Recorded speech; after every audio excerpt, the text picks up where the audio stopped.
안녕하세요. 김유겁의 경제부동산입니다. 구독, 좋아요 부탁드립니다. 무주택자가 살판나는 세상이 점점 다가오고 있습니다. 벌써부터 전국에서 폭락한 매물과 미분양이 쏟아지고 있습니다. 경기도와 인천, 대전과 세종, 대구와 울산 등 전국 대부분 지역이 급매도 안 팔리고 미분양은 쌓이는 최악의 상황에 부딪힌 것입니다. 바로 매수자가 사라진 것이 가장 큰 원인인데, 대출 규제와 금리 인상의 영향도 있겠지만 비싼 집을 잡아줄 매수자가 사라졌기 때문입니다. 얼마나 심각한지 한번 보실까요? 유료 상담은 010-3999-8808 전화 주십시오. 무주택자 살판났다. 벌써 급급매, 미분양 터졌다. 지금 왜 문제가 되냐면 바로 이 급매, 그러니까 매매값이 확 떨어져 버리는 거예요. 그러면 이걸로 인해서 분양이 제대로 안 되니까 미분양이 터지는 거고요. 이게 서로 고리를 형성하면서 악순환이 되는 거야. 자, 이게 집입니다. 여러분들 그동안에 많이 뛰었죠? 이 많이 뛴 이 집의 돈다발이 지금 하늘로 날아가고 있어요. 바꿔 말하면 집값이 무너지고 있다는 뜻이에요. 매수자가 사라진 이유가 뭘까요? 여러분들이 한번 생각해 보세요. 여러분들 특히 무주택자라면 한번 생각해 봐요. 왜 매수자가 이렇게 사라졌을까? 우리나라에 다 돈 많은 사람들만 있을까요? 자, 가장 큰 이유는 1번입니다. 여기 보면 목동 1억, 신촌 뭐 3억, 급매 내놓은 집주인들. 왜냐하면 계속 내놨는데도 거래량도 없고 사려고 하는 사람이 없으니까 그래요. 그 이유는 매수 능력이 부족한 거예요. 그전에는 그러니까 집값이 많이 올랐잖아요. 그 전에 다 웬만한 사람들은 다 살 사람들은 샀다 이거죠. 아직 못 산 사람은 얼마 안 돼요. 집값이 너무 비싸요. 분양가도 비싸고 그걸 견딜 만한 여건이 안 되는 거야. 매수 능력 부족, 집값 폭등으로 자본이 부족하다는 말이 한마디로. 두 번째, 매수 심리가 얼어붙어 버렸어요. 가격이 너무 비싼 데다가 또 기대치도 낮으니까 집값 상승 기대가 최저예요. 올라가야 무슨 뭐 매수를 하든 청약을 받든 하는데 너무 비싸. 대출 제한 확대, 이것도 결정타죠. 특히 2030은 자기 어떤 월급을 바탕으로 해가지고 한번 질러보고 싶은데 이거 DSR이 안 되어버리니까 한계가 있죠. 그 다음에 금리 인상 지속 하면 뭐합니까? 지금 원금 이자, 대출 이자 이 7%까지도 나중에 올라간다고 하니 정말 살인적인 이자 아니에요? 청약 쏠림 확대, 그나마 청약 쪽이 조금 해볼 만한데 이게 3기 신도시 물량이 터지다 보니까, 바로 또 지방도 마찬가지예요. 물량들이 막 터지다 보니까 굳이 이 비싼 아파트를 잡을 필요가 없는 거야. 그래서 청약 쪽으로 상대적으로 몰리면서 매수가 줄어든 거예요. 물론 청약 경쟁률도 낮아지고 있어요. 같이 집값 안정이 지속되고 있는 것도 해당돼요. 집값이 계속 올라가고 있었다면, 플러스라면 이런 일이 안 벌어지겠죠. 근데 집값이 내려가고 있다 보니까 이제 집값 상승에 대한 이 공포감, 지금 무주택자들은 공포감이 있어요. 문재인 정부 때 하도 집값을 못 잡아가지고 화병이 날 지경이잖아요. 이제 집값 폭락과 미분양 과정, 여러분들 폭락, 미분양은 같이 붙어 다녀요. 집값이 떨어지면 미분양이 늘어나고, 그럼 미분양이 또 늘다 보면 집값 떨어지고, 얘에 비해서 얘 분양가가 비싸니까 미분양이 나는 거고요. 그리고 분양가가 이제 내려갑니다. 하락장에는. 왜? 그렇지 않으면 미분양 나면 건설사, 시행사 여러분들 망합니다. 그러면. 그러니까 지들이 내려요, 알아서. 그럼 얘도 또 떨어져요. 악순환이 반복되죠.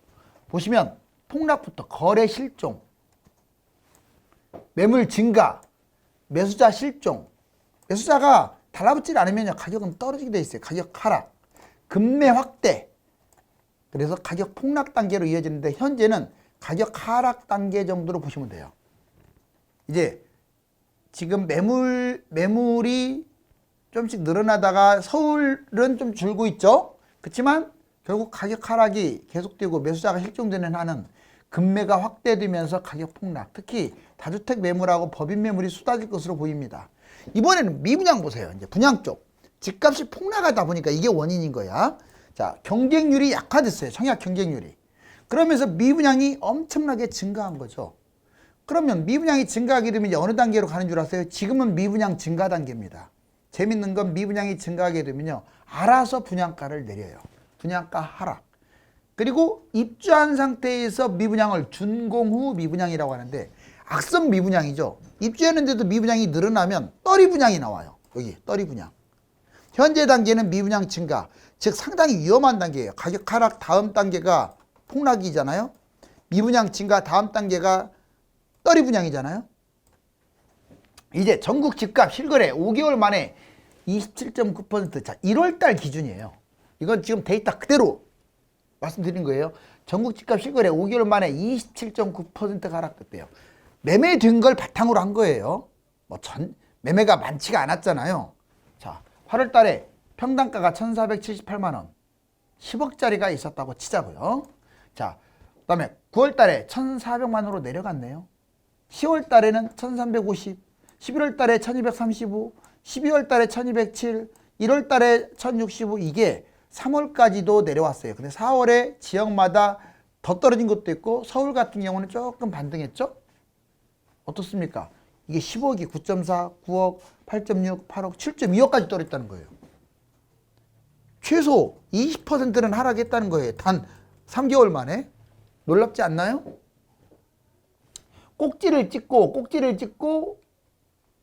5개월 만에 무려 28% 하락했다는 것은 충격적인 사실입니다. 자, 이번에 이제 무주택자, 1주택자, 다주택자, 청약과 매매 방법. 그렇죠. 여러분들이 어느 상황입니까? 이것도 중요하고요. 두 번째로 매수자냐, 매도자냐, 또는 갈아타기를 하는 입장이냐, 이것도 중요하고, 분양이냐, 매매냐, 이것도 중요합니다. 이 세 가지에 대해서 한번 알아볼까요? 먼저 무주택자, 1주택자, 다주택자의 청약과 매매 방법. 여러분들, 무주택자는 청약과 금매 이 두 가지가 있는데, 지금 금매는 그렇게 영향가가 없어요. 좀 꽤 떨어졌지만 너무 많이 올라왔기 때문에 기다려야겠죠. 그런데 청약은 이제 넣어야 할 곳이 있고 넣지 말아야 할 곳이 있어요. 청약 가점이 낮다고 해서 그냥 한번 시험 삼아 넣는 그런 어리석은 짓을 하면 안 됩니다. 청약이 나중에 분양가에서 막 1, 2, 3억 떨어지는 것들도 많이 나와요. 그런데 대부분 여기 보세요. 서울, 3기 신도시, 택지지구, 여기는 다 좋아요. 원거리가 됐든 근거리가 됐든 서울 3기 신도시 택지지구는 좋은데, 이제 다만 특공 여건이 좋거나 가점 여건이 좋은 사람들은 골라서 넣어야겠죠. 낮은 사람은 넣어도 돼요. 자, 그 다음에 분양가 낮은 지역, 이런 것들은 괜찮아요. 집값이 폭락을 하면 유망지역에, 이제 이곳에 유망지역 이런 곳들, 3기나 택지지구 서울, 분양권 미분양을 또 잡으면 되겠죠. 다음으로 금매입니다. 원칙적으로 금매는 2에서 5년 기다린다는 걸 잊지 마세요. 물론 올 겨울에 많이 빠지면 잡을 수도 있고 내년에 빠지면 잡을 수도 있어요. 하지만 이건 틀이에요. 하나의 틀. 2에서 5년 빠져야 많이 빠질 것 같으니까. 실거주자라면 본인이 집을 팔았다. 그렇다면 불안하다. 그러면 이제 잡아도 상관은 없어요. 다만 좀 줄여서 가는 게 좋지 않을까요? 더 비싼 곳으로 가면 손해보니까. 떨어지면. 집값이 계속 떨어지면 상급지 금매 플러스 분양 중에 선택. 뭔 말이냐? 집값이 막 바닥장까지 떨어졌어. 그러면 상급지로 갈아타세요. 그때는 내 거보다 제가 더 떨어졌으니까. 또는 이 분양권 미분양 중에서 고르는 거예요. 1주택자는 이제 보유를 할 거냐 매도를 할 거냐, 이게 관건이죠. 서울에 또는 서울 인접 경기도라든가 전국 유망지역 아파트 갖고 있어. 근데 떨어질 때는 많이 떨어지겠지만 떨어진다고 해서 무조건 팔라고 하고 싶지는 않아요.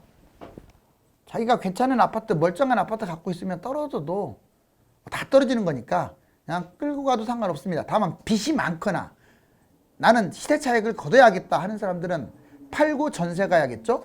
그 다음에 하락 걱정이 크면은 황금성이 높은 저가 아파트로 갈아타는 것도 방법이에요.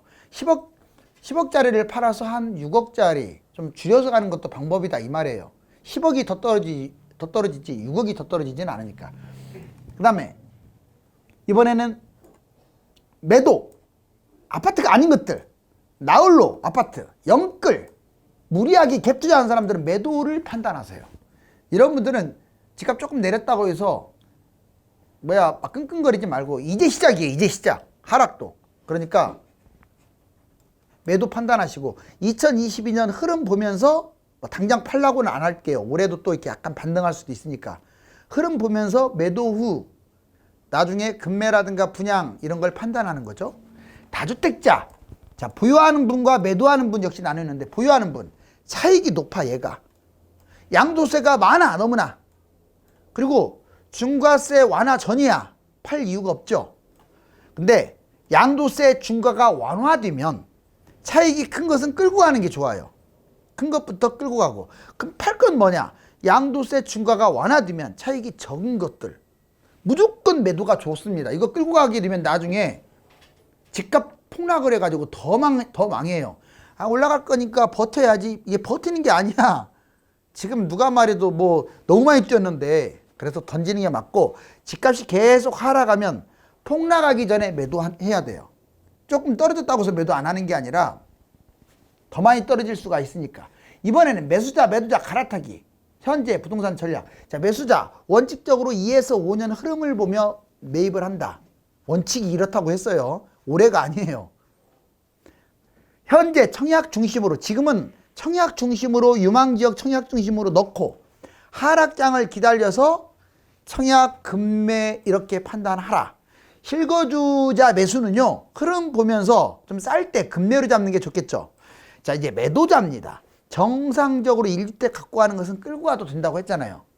그러니까 괜찮은 1주택 아파트 주로 대단지. 그 다음에 수도권 외곽이거나 지방의 외곽이거나 이런 것은 매도도 판단하세요. 폭락한 다음에 회복을 못할 수 있으니까.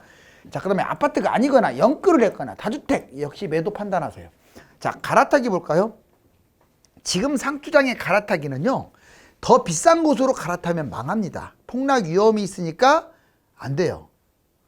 그 다음에 하락장이 많이 떨어진 곳으로는 갈아타야겠죠. 이제 내 거 5억 떨어지고 저놈은 10억이 떨어졌다. 그럼 당연히 갈아타야죠. 그리고 황금성이 있는 아파트, 만약 지금 갈아탄다면 좀 잘 팔리는 아파트로 줄여서 가세요. 그러면 하락할 때 내 거 더 비싼 것이 더 많이 떨어질 거 아니에요. 그러니까 줄여서 갔기 때문에 덜 떨어져요. 이제는 분양 매매 갈아타기 역시 봅시다. 자, 이제 분양, 아까 여러 번 분양 얘기했는데 고분양가, 나홀로 외톨이 분양 이런 거 하지 마세요. 가점 낮아도 하지 마세요. 미분양이 낮거나, 얼마나 안 좋으면 이 시점에서 미분양이야.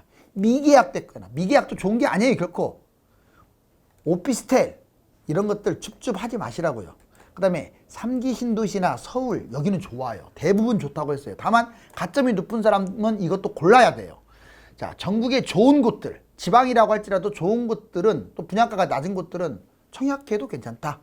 자, 대출 제한, 너무 대출 제한이 있거나 이 청약이 자금이 또 부족하거나 의무적으로 얼마까지 입주해라 이런 것들은 설령 무난하더라도 신중하세요. 돈도 모자라는데 괜히 넣어가지고 문제가 생기잖아요. 자, 매매 보겠습니다. 매매. 연끌을 한다든가 무리하게 갭투자, 비싼 것을 갖다가 전세 끼고 갭투자 이런 것들은 급매라도 조심하세요. 지금 급매라고 해봤자 얼마나 빠졌겠어. 자, 폭등 후에 조금 하락한 상황이에요 현재. 그래서 매입 시기를 원칙적으로 2년에서 5년으로 늦추는데, 뭘 겨울에 잡을 수도 있고 내년 초에 잡을 수도 있어요. 지금보다는 빠진다면. 보통 1주택은 그냥 끌고 간다는 생각. 대신에 연끌했거나 아파트가 아닌 것들은 별로 영향가가 없으니까, 또는 위험하니까 매도를 판단하자. 뭐 무조건 매도하라는 게 아니라 매도 판단. 다주택 중과세 지금 이제 폐지했다. 그러면 폭락하기 전에 던지는 게 정답이에요. 다 팔라는 게 아니라 똘똘한 놈은 놔놓고 나머지는 털어내야죠. 자, 갈아타기입니다. 연끌 무리하게 잡은 사람들, 불안한 사람들 갈아타기 할 수가 있죠. 금액을 줄여서, 또는 매도할 수도 있고. 두 번째, 외곽에 있거나 나홀로 아파트거나 아파트가 아닌 것들은 매도가 최선이에요. 이건 뭘로 갈아타겠어요? 얘들이 싼데 이 싼 걸 팔아가지고 더 싼 데로 가? 아, 그건 아닌 것 같고, 이런 것들은 던져버려요. 그 다음에 정상적인 아파트는 지금부터 폭락장까지, 지금 팔면 좋은데 이제 불안하잖아 또 팔면. 그러면요, 흐름을 계속 보세요. 뭐 집값이 빠지면 2년에서 5년 빠지는데, 바닥에서 팔면 제일 많이 빠지는 거잖아요. 그러면 도중에, 지금부터 바닥까지가 몇 년 걸릴지는 몰라도 이 도중에 계속 판다는 생각으로 끌고 가세요. 이왕 갈아탈 거 바닥에서 갈아타는 것보다 도중에 갈아타는 게 내 거는 덜 손해보고 저거는 더 싸게 잡고 하는 거잖아요. 이제 다주택 임대주택 사업 법인 매물 쏟아집니다. 세금 폭탄 맞은 다주택자들 외곽부터 매도. 지역별 집값 심화 이거 좀 잘 알아두세요. 앞으로 내 것이 어떻게 될까 이건 다주택자들한테 달렸어요. 보세요. 다주택자들 일단 스스로는 반드시 매도해야 합니다. 안 하면 나중에 세됩니다. 보세요. 중과세가 유예될 때 이거 혜택 받아야죠. 40%는 영원히 세금이에요. 영원히 줄지 않은데 왜 안 팝니까? 팔아야지. 집값 더 뛴다고? 뛰면 뭐예요? 세금인데. 그 다음에 상승 차익이 적을 경우도 매도를 하세요. 자, 하락장. 만약에 하락장에서 반토막 뜨면 세금이 문제가 아니야. 완전 쫄딱 망하는 거예요. 다주택자들. 이번에 외곽지역은 좀 매도, 주로 다주택자들이 외곽지역을 매도합니다. 1번 지방이 일타예요. 일타. 중소도시. 두 번째가 광역시예요. 세 번째가 수도권 외곽이에요. 네 번째가 서울 외곽이에요. 이해 가셨죠? 지금 1, 2, 3, 4 순으로 아마 매도를 할 거고 보통 성향이 이래요. 서울 잡은 사람들은 서울만 잡아요. 그럼 서울에 4개 갖고 있다. 외곽 지역부터 판다고요. 지방 4개 잡았다. 그러면 지방도 외곽 지역부터 팔겠죠. 똘똘한 한 채. 그래서 양극화, 서열화 이런 말이 나오는 거고 비아파트 매도. 자, 1번 차익이 적은 것들. 아파트가 아닌 것들을 먼저 매도하잖아요. 이 사람들이. 아파트가 아닌 것들을 매도하지 뭐 아파트부터 매도하겠어요? 차익이 적은 거. 그 다음에 비아파트, 아파트 아닌 거. 그 다음에 나홀로 아파트. 나홀로 아파트는 많이 안 뛰었으니까. 투자성이 적은 아파트. 이런 순으로 매도를 할 겁니다. 공급 폭탄. 21년에서 27년은 분양이 지금 넘쳐날 거예요. 다주택 700만 채, 공급 매물 폭탄 쏟아질 겁니다. 더군다나 인구까지 감소되고 저출산 고령화에 1인 가구만 증가. 심각하죠. 특히 아까 제가 얘기했던 매수 실종이 제일 겁난 거예요. 왜? 너무 집값이 비싸다 보니까 우리나라 어떤 소득이라든가 능력에 비해서 집값이 너무 비싸다 보니까 잡을 사람들은 다 잡았어. 그러다 보니까 잡을 능력이 안 되는 거예요. 그러다 보니까 거래량이 줄어드는 거예요. 대출 규제도 더군다나 있고 금리 인상도 있고 집값 거품은 최대고 가장 중요한 게 4번이에요. 매수 여력이 부족하다는 거예요. 자, 이제 탐욕 그래프. 탐욕 그래프하고 반대로 움직이세요. 인간의 이 탐욕은 끝이 없어요. 보실래요? 자, 집값이 4억일 때 불안해요. 지금 싸게 잡았는데도 거꾸로 불안하다니까요. 5억에 잡았어. 그럼 좀 손해보는 느낌이야. 왜 1억 올라갔으니까. 왜 여기 12억까지 간다는 걸 아직은 모르니까. 자, 6억에 잡았어. 매수를 할까 말까 고민을 하는 거예요. 왜 2억이나 뛰어서. 이제 8억에 잡았어요. 나도 모르게. 거품을 걱정하죠. 이제 10억까지 올라갔으면 오히려 거꾸로 너무 많이 뛰면요. 상승을 확신해요. 불안한 게 아니라. 계속 올라가는 것만 봤거든요. 12억까지 가면 공황 상태에 빠져버려요. 너무 좋아가지고. 매수자는 좋아서 공황이고 매도자는 좋아서 공황이고 매수자, 이제 새로 매수할 사람들은 무주택자들은 완전 패닉의 공황이죠. 여기 보세요. 이제 이게 떨어질 때는 또 10억 되면 금매로 착각을 합니다. 지금 금매라고 막 전화 갈 거예요. 여러분들한테. 2억 정도 빠져갖고. 무슨 놈은 금매예요. 지금 4억이 12억 갔는데. 그 다음에 9억 내려가면 이제 매수를 또 고민해. 더 빠졌는데도 고민을 더 해요. 8억 하면 폭락을 걱정해요. 이만큼 빠졌으면 3분의 1은 빠졌잖아요. 6억 50% 떨어지는데 이제 무관심해져 버려요. 폭락 걱정하다가 제일 안 좋은 게 무관심이야. 그래서 이 심리를 따라가면 안 돼요. 이거하고 반대로 움직이세요. 6억 떨어지면요. 설령 나중에 4억이 되면 어때요? 그냥 질러버려야죠. 물론 아무데나 지르라는 얘기가 아니에요. 입지 괜찮은데. 언제든지 잡아서는 안 될 부동산 찝어드릴게요. 자, 초역세권. 이것들의 공통점이 초역세권이고요. 직주 근접이고요. 호재도 많고요. 핵심 상권이야. 얘들은 주로 아파트 아닌 것들이 이럴 가능성이 커요. 이런 것은 피하세요. 자, 제일 안 좋은 1위부터 그나마 조금 무난한 8위까지 볼까요? 8위 나홀로 아파트예요. 하지 마시라고. 더 나쁜 게 7위인데 도시형 생활주택. 말만 아파트과로 들어가지 얘도 오피스텔하고 똑같은 형제예요. 6위 오피스텔, 뭐 오피스가 됐든 아파텔이 됐든 주거용 사무용 다. 5위 빌라. 이제 점점 안 좋아지는 거예요. 갈수록. 빌라 아주 안 좋은 거예요. 전원주택 타운하우스 이거 진짜 안 좋습니다. 비싸기만 하지. 자, 상가, 테마형 상가, 호텔 안 좋아요. 상가가 특히 문제죠. 2위가 뭔 줄 아세요? 지역주택 조합이에요. 제일 안 좋은 건 토지입니다. 왜 이렇게 기획부동산한테 쏘가가지고 토지. 여러분들한테 회사에서 전화가 간다면 뭐 경매회사에서 전화가 든 어디서 전화가 간다면 100% 기획부동산이에요. 기획부동산이란 뜻이 사기꾼이란 뜻이 아니에요. 그냥 자기들끼리 계획을 해가지고 물건을 팔아먹는다고 해서 기획부동산이란 뜻이에요. 다 해당되죠. 여기 보면 B아파트는 황금성이 없어요.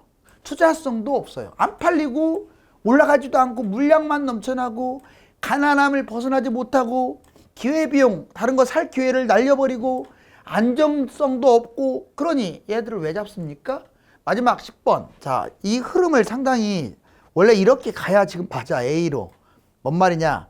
겨울에 쭉 빠져서 2에서 5년간 대세하락으로 지금 갈 아주 찬스였는데 이번에 이제 원래는 지자체 선거하고 여름에 올라가니까 이렇게 반등 가능성도 제가 높다고 했잖아요. 근데 그거보다 오히려 당선인이 지금 너무 서둘러 가지고 집값을 떨어뜨리는 정책을 써야 하는데 끌어올리는 정책을 쓰다 보니까 인수위에서 반등, 아직은 반등 완전히 한 건 아니에요.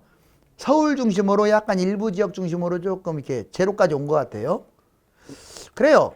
아무튼 이렇게 가든 폭등은 아닙니다. 어차피 가봤자 여름에 또 떨어져요. 이렇게 22년 상승 조금 하는 듯 하다가 하락.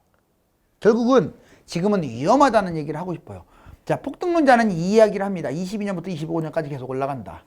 여기 보세요. 휘오리바람이 돌고 이 아파트에서 돈 날아가는, 즉 아파트가 폭락하는 지금 그림입니다. 부동산은 관심을 가질 때 매매나 청약을 하는 것이 아니라 최적의 타이밍을 골라서 해야 합니다. 10년에 한두 번뿐인 기회를 천국과 지옥으로 만드는 것은 본인들의 부동산에 대한 지식하고 열정입니다. 감사합니다.